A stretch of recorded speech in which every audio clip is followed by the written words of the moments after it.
दोस्तों, मैं विकास शाक्या एक बार फिर से आप सबका स्वागत करता हूं। और जैसा कि पिछले वीडियो में हमने डिस्कस किया था कि अगले वीडियो में हम द्रवस्थैतिकी यानी हाइड्रोस्टैटिक के बारे में स्टडी करेंगे।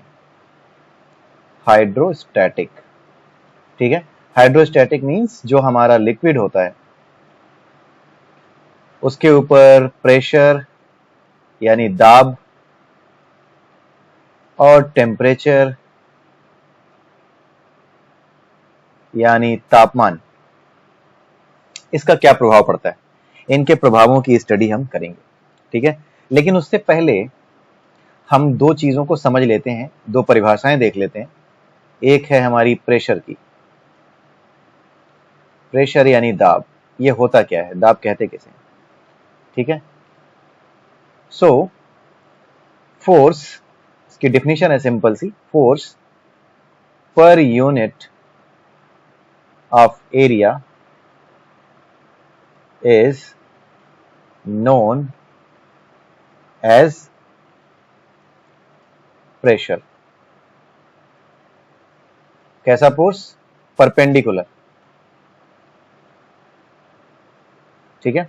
नॉर्मली हम फोर्स की डिस्कशन जब करते थे तो कुछ इस तरीके से फोर्स की बात करते थे कि कोई एक चीज रखी है, उस पर फोर्स हम ऐसे लगा रहे हैं, ठीक है, यानी हॉरिजेंटली लगा रहे हैं। लेकिन जब हम फोर्स किसी चीज पर ऐसे लगाएं, ठीक है, तो ये जो फोर्स है, मान लीजिए ये एरिया हमारा 5 स्क्वायर सेंटीमीटर है, 5 सेंटीमीटर स्क्वायर है, ठीक है। तो ये 5 सेंटीमीटर स्क्वायर पे जो फोर्स लग रहा है, इस वाले फोर्स को हमें ये देखना होगा कि अगर 5 सेंटीमीटर स्क्वायर पे ये फोर्स लग रहा है तो 1 सेंटीमीटर स्क्वायर पे कितना फोर्स लग रहा होगा, ठीक है। तो force upon area, total force जो लगाया गया है और जो एरिया है उसके डिवीजन को हम क्या कहते हैं, फोर्स को डिवाइड करते हैं एरिया से तो उसको हम क्या कहते हैं, प्रेशर कहते हैं, ठीक है। सो हिंदी में अगर हम कहें तो प्रति एकांक क्षेत्रफल पर लगने वाले, प्रति एकांक क्षेत्रफल पर लगने वाले लंबवत बल को, ठीक है, दाब कहते हैं। ये हिंदी में डेफिनेशन हो गई, इंग्लिश में ही बता दी, ठीक है। अब इसका जो यूनिट है यानी जो मात्रक है, यूनिट क्या होती है, किस यूनिट में इसको नापते हैं? यूनिट होगी फोर्स की यूनिट, जो और उसके बाद होगी आपकी एरिया की यूनिट। फोर्स की यूनिट क्या होती है? न्यूटन। एरिया की यूनिट क्या होती है? Metre square. सो मीटर हम किस में देखते हैं? एमकेएस में, ठीक है। जो एमकेएस सिस्टम है वहां पे जो एरिया का वैल्यू है वो हम मीटर स्क्वायर में देखते हैं। सीजीएस सिस्टम में कैसे देखते हैं? सेंटीमीटर स्क्वायर में देखते हैं, ठीक है। तो सीजीएस सिस्टम में क्या होगा? न्यूटन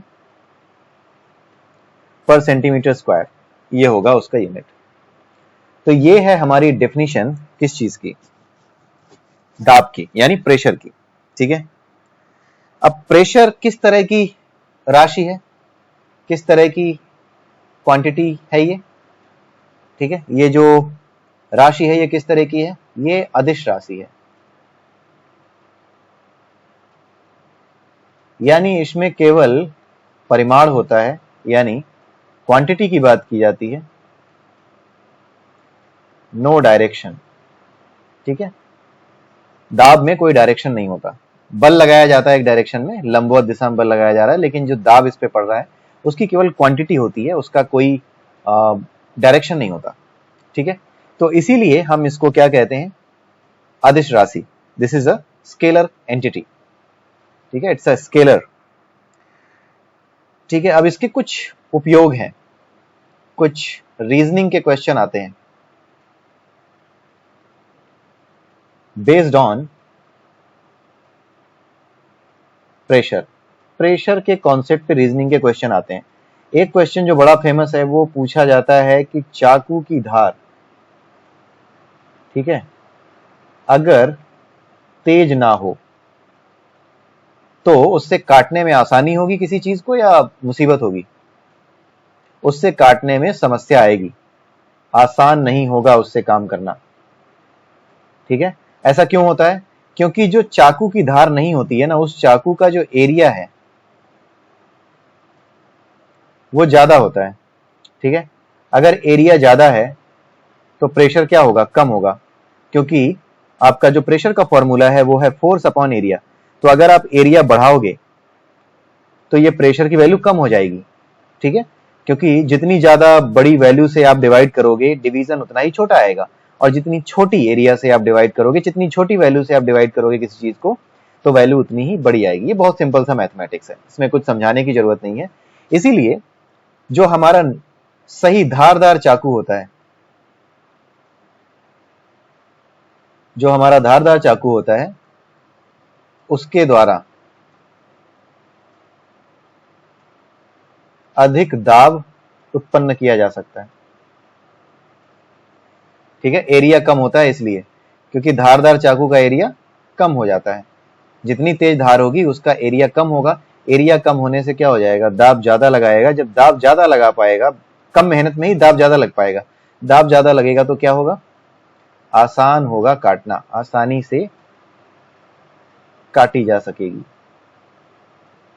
कोई भी चीज आसानी से उस चाकू से काटी जा सकेगी।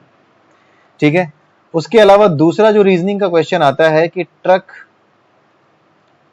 और बाकी सामान ढोने वाले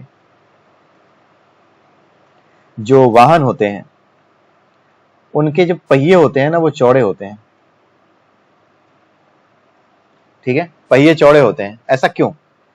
सिंपल सा रीजन है, पहिए चौड़े होंगे तो क्या होगा? एरिया ज्यादा होगा।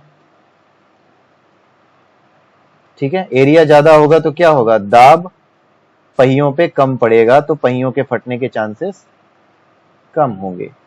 इसीलिए ट्रक और बाकी सामान ढोने वाले जितने भी वाहन होते हैं, उनके जो ओवरऑल एरिया होता है, उनके जो पहिए होते हैं, पहियों का जो एरिया होता है वो ज्यादा होता है, यानी पहिए चौड़े होते हैं। ठीक है, ये चीज होती है। अब देखते हैं पारे के सेंटीमीटर की डेफिनेशन। होता यह है कि 1 सेंटीमीटर की पारे की ऊंचाई है। ये पारा भरा है, इसकी ऊंचाई कितनी है? 1 सेंटीमीटर। इस पे आपका जितना दाब डालता है क्या? एटमॉस्फेयर। एटमॉस्फेयर प्रेशर जितना पड़ता है इस 1 सेंटीमीटर लंबे पारे के स्तंभ पे, ये क्या है? 1 सेंटीमीटर ऊंचा पारे का स्तंभ है, यानी एक जो है ये बार ऑफ मरकरी है। ठीक है, इस बार ऑफ मरकरी पे, यानी ये मरकरी भरी हुई है 1 सेंटीमीटर ऊंचाई तक, इस पे जितना प्रेशर आपका एटमॉस्फेयर डालता है उसी को क्या कहा जाता है? पारे का सेंटीमीटर कहा जाता है। इसकी वैल्यू आप नोट कर लीजिए, इतनी होती है 1.33 इंटू 10⁻³ न्यूटन पर मीटर स्क्वायर। ठीक है, तो वायु दाब को हमेशा, जो हमारा एटमॉस्फेरिक प्रेशर होता है ना, उसको पारे के दाब में ही व्यक्त किया जाता है। ये याद रखिएगा, वायु दाब को हमेशा पारे के दाब में ही व्यक्त किया जाता है। यानी जब भी हम कहते हैं कि हमारा एटमॉस्फेरिक प्रेशर वो 76 सेंटीमीटर है, तो इट मीन्स कि हम ये कह रहे हैं कि 76 सेंटीमीटर पारे के स्तंभ पे जितना एटमॉस्फेयर दाब डाल रहा है, उतना ही हमारा एटमॉस्फेयर का प्रेशर है। तो एटमॉस्फेरिक प्रेशर अगर 76 सेंटीमीटर या 1 सेंटीमीटर या 2 सेंटीमीटर जितना भी लिखा है, वो क्या है? वो पारे के सेंटीमीटर का दाब है। ठीक है, जब हम बात करते हैं ऋतुओं की, यानी मौसम की, मौसम यानी कि वेदर की, तो वेदर में जो, जब आप वेदर की बात करते हो तो वेदर में हम बात करते हैं अक्सर बारिश होने की, बारिश होने की, हवाएं चलने की, आंधियां आने की, यही सब बातें तो करते हैं। तो आंधियां, हवाएं, बारिश, ये सब कब कब होती हैं? आंधियां कब आती हैं? एक जगह पे प्रेशर कम हो जाए, एक जगह पे लो प्रेशर हो जाए, एक जगह हाई प्रेशर हो जाए। तो हाई प्रेशर वाली जगह से एयर किधर चलने लगती है? लो प्रेशर की तरफ। ठीक है, तो यहां पर जो हाई प्रेशर है, यहां पर प्रेशर की कुछ वैल्यू होगी, यहां पे प्रेशर की कुछ वैल्यू होगी। तो जो भी प्रेशर की वैल्यू यहां और यहां बताई जाती है, अगर आपसे कहा जाता है कि प्रेशर इतना है, तो इसका मतलब है कि वो आपको पारे के सेंटीमीटर पर जो प्रेशर है उसके बारे में बताया जा रहा है। इसका मतलब है कि जो आपका वेदर है, जो नापा जाता है आपका प्रेशर नापा जाता है एटमॉस्फेयर में वो पारे के सेंटीमीटर में ही नापा जाता है, और जब पारे के सेंटीमीटर में उसको नापा जाता है तो उसको हम क्या कहते हैं, उसकी यूनिट होती है बार या मिली बार। ठीक है, एक बार में कितना होता है 10⁵ न्यूटन मीटर स्क्वायर, न्यूटन पर मीटर स्क्वायर। और मिली बार में क्या होता है 10⁵ है तो मिली बार में क्या हो जाएगा 10⁻² हो जाएगा, न्यूटन पर मीटर स्क्वायर। तो ये दोनों भी आप याद रखिएगा, एक बार में कितने न्यूटन पर मीटर स्क्वायर है और एक मिली बार में कितने न्यूटन पर मीटर स्क्वायर होते हैं। ये दोनों चीजें आप याद रखिएगा, ये बड़े इंपॉर्टेंट वैल्यूज हैं जो कि पूछी जा सकती हैं। पारे के सेंटीमीटर की, 1 सेंटीमीटर के पारे पर जो आपका दाब लगता है वो कितना होता है ये याद रखिएगा, ये 1 सेंटीमीटर पारे पर लगने वाला दाब है, इसको याद रखिएगा। ये 76 सेंटीमीटर पारे पे लगने वाला नहीं है, ये 1 सेंटीमीटर पे है। 76 सेंटीमीटर पारे पे लगने वाला दाब जो है हमारा नॉर्मल एटमॉस्फेरिक प्रेशर, उसको उस तरीके से नापा जाता है। अब हम चलते हैं थोड़ा आगे और अब हम वापस आते हैं अपनी लिक्विड वाली चीजों पर। ठीक है, लिक्विड के बारे में हमारा, जब हम प्रेशर की बात करते हैं लिक्विड के बारे में, तो प्रेशर इन लिक्विड में प्रेशर कैसे होता है। अब आप देखिए, आपका ये बर्तन है, इसमें एक लिक्विड भरा हुआ है। ठीक है, इस लिक्विड की एक ऊंचाई है h, इस लिक्विड का क्या होगा, एक डेंसिटी होगी, यानी इसका एक घनत्व भी होगा। कोई भी लिक्विड हो, कोई भी सॉलिड हो, कोई भी गैस हो, जितने भी मैटर होते हैं सबकी कोई ना कोई डेंसिटी होती है। तो इसमें एक तो चीज आ गई हाइट की, एक चीज आ गई डेंसिटी की। ठीक है, तो हाइट और डेंसिटी, और एक चीज और, गुरुत्वीय त्वरण यानी ग्रेविटेशनल एसिलरेशन जो होता है g, जब इन तीनों को मल्टीप्लाई करते हो, क्या करते हो, जब इन तीनों को मल्टीप्लाई करते हो, यानी h इंटू डी इंटू जी, तब आपको किसी एक पॉइंट पे P1, मान लीजिए पहला पॉइंट है हमारा ये पॉइंट है। ठीक है, इस पॉइंट पे अगर हमें प्रेशर पता करना है तो हमें इस पॉइंट की ऊंचाई h मान लीजिए है, और इसका जो डेंसिटी है वो d है, और जो हमारा गुरुत्वीय त्वरण है g, यानी जो ग्रेविटेशनल एसिलरेशन है, उन तीनों को जब मल्टीप्लाई करोगे तो आपको प्रेशर मिलेगा। g से मल्टीप्लाई क्यों कर रहे हैं, क्योंकि इसके अंदर जो मॉलिक्यूल्स हैं वाटर के या फिर जो लिक्विड के मॉलिक्यूल्स हैं, उनको क्या है, अर्थ भी अपनी तरफ खींच रही है बिकॉज ऑफ g। तो जिसकी वजह से इसको अपनी ओर खींच रही है, और इसमें डेंसिटी भी है, डेंसिटी की वजह से भी ये प्रेशर बनाएगा। ठीक है, जितनी ज्यादा डेंसिटी होगी उतना प्रेशर बनाएगा। तो इस वजह से तीनों को मल्टीप्लाई करके ही हमारा टोटल प्रेशर निकाला जाता है, h इंटू डी इंटू जी। ठीक है, तो अगर हमें डिफाइन करना हो कि लिक्विड में प्रेशर को डिफाइन करना है, लिक्विड में प्रेशर को डिफाइन करना है, तो लिक्विड आपको पता है कि किसी बर्तन में ही रखा जा सकता है, किसी जगह पे ही रखा जा सकता है। तो लिक्विड में प्रेशर को हम डिफाइन करते हैं तो हम ये कहते हैं कि लिक्विड के जो मॉलिक्यूल्स हैं, मॉलिक्यूल्स जो हैं लिक्विड के, वो बर्तन की दीवारों पे, बर्तन की दीवारों पर जो दाब लगाते हैं उसी को क्या कहा जाता है, लिक्विड का प्रेशर कहा जाता है उस बर्तन में। ठीक है, अब हम बात करते हैं, अभी जो हमने बात की वो किसकी बात की, किसी एक लेवल पे, h ऊंचाई पे, h1 ऊंचाई पे, ये अलग अलग ऊंचाइयां हैं लेवल्स इसके वाटर लेवल की। ठीक है, वाटर लेवल की जो ये लेयर है, यहाँ पे ऊंचाई कुछ और है, ऊपर वाली लेयर है उस पे ऊंचाई सबसे ज्यादा है, उसकी ऊंचाई सबसे ज्यादा, और वहां पे प्रेशर कुछ और होगा। ठीक है, अब हम बात करते हैं द्रव के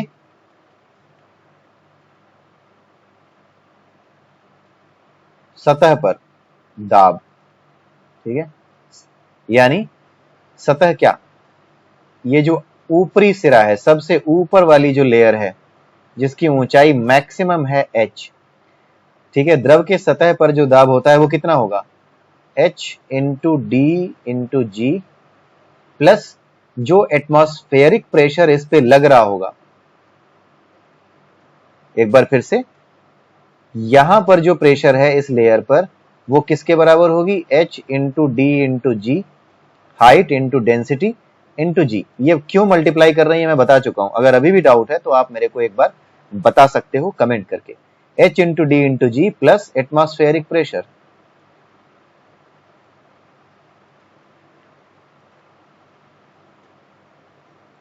इन दोनों को मिला करके जो दाब होगा वो द्रव की सतह का दाब होगा।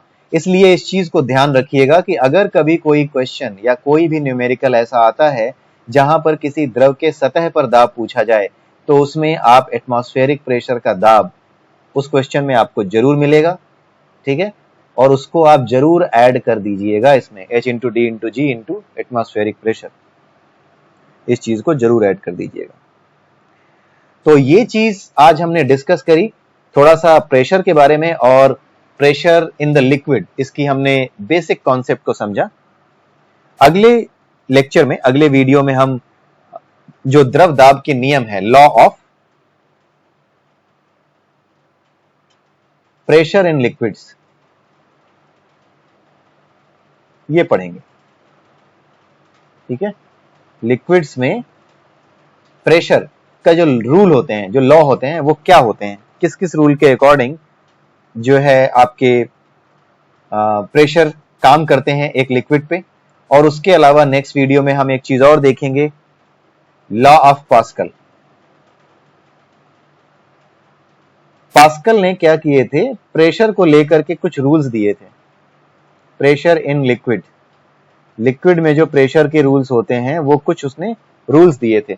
एक तो कुछ सार्वभौमिक नियम है, यानी कि यूनिवर्सल जो रूल है वो किसी ने नहीं दिए, वो हम अपने अनुभव से जानते हैं, साइंस अपने अनुभव से जानता है। हम और आप इसे अनुभव कर सकते हैं, अपने सामान्य अध्ययन के द्वारा अनुभव कर सकते हैं, सामान्य विचार है जो लिक्विड को लेकर के। उसके बाद आता है लॉ ऑफ पास्कल।